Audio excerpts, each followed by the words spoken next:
ಅಹಮದಾಬಾದ್ನ ಪಟಾಕಿ ಕಾರ್ಖಾನೆಯಲ್ಲಿ ಭೀಕರ ಸ್ಫೋಟ, 8 ಕಾರ್ಮಿಕರ ದುರ್ಮರಣ, ಹಲವರಿಗೆ ಗಂಭೀರ ಗಾಯ.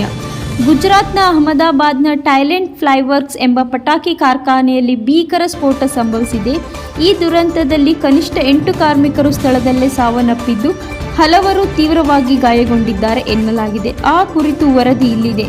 ಗುಜರಾತ್ನ ಅಹಮದಾಬಾದ್ನ ವಸ್ತ್ರಾಲ್ ಪ್ರದೇಶದಲ್ಲಿರುವ ಟೈಲೆಂಟ್ ಫ್ಲೈವರ್ಕ್ಸ್ ಎಂಬ ಪಟಾಕಿ ಕಾರ್ಖಾನೆಯ ಪರವಾನಗಿಯನ್ನು ಮೊದಲೇ ರದ್ದುಗೊಳಿಸಲಾಗಿದ್ದರೂ ಜಮೀನೊಂದರಲ್ಲಿ ಅಕ್ರಮವಾಗಿ ಪಟಾಕಿ ತಯಾರಿಕೆಯನ್ನು ಮುಂದುವರಿಸಲಾಗಿತ್ತು. ಇದೇ ವೇಳೆ ಈ ದುರಂತ ಸಂಭವಿಸಿದೆ. ಇನ್ನು ಘಟನೆ ನಡೆದ ಸ್ಥಳಕ್ಕೆ ಹತ್ತಿರದಲ್ಲೇ ಇದ್ದ ರ್ಯಾಪಿಡ್ ಆಕ್ಷನ್ ಫೋರ್ಸ್ ಅಂದರೆ RAF ಕ್ಯಾಂಪ್ನ ಸಿಬ್ಬಂದಿ ಮತ್ತು ಅಗ್ನಿಶಾಮಕ ದಳದವರು ತಕ್ಷಣವೇ ಸ್ಥಳಕ್ಕೆ ಧಾವಿಸಿ ಆವೇಶಗಳ ಅಡಿಯಲ್ಲಿ ಸಿಲುಕಿದ್ದವರನ್ನು ರಕ್ಷಿಸಿದ್ದಾರೆ.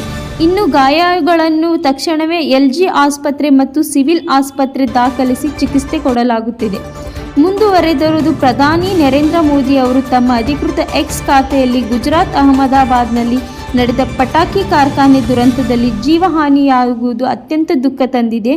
ಮೃತರ ಕುಟುಂಬಗಳಿಗೆ ನನ್ನ ಸಂತಾಪಗಳು ಎಂದು ಬರೆದಿದ್ದಾರೆ. ಇದರೊಂದಿಗೆ ಪ್ರಧಾನಿ ಮಂತ್ರಿಯವರು ರಾಷ್ಟ್ರೀಯ ಪರಿಹಾರ ನಿಧಿಯಾಗಿ PMNRF ಮೃತರ ವಾರಸುದಾರರಿಗೆ 2 ಲಕ್ಷ ಹಾಗೂ ಗಾಯಾಳುಗಳಿಗೆ 50,000 ಧನ ಸಹಾಯ ಘೋಷಿಸಿದ್ದಾರೆ.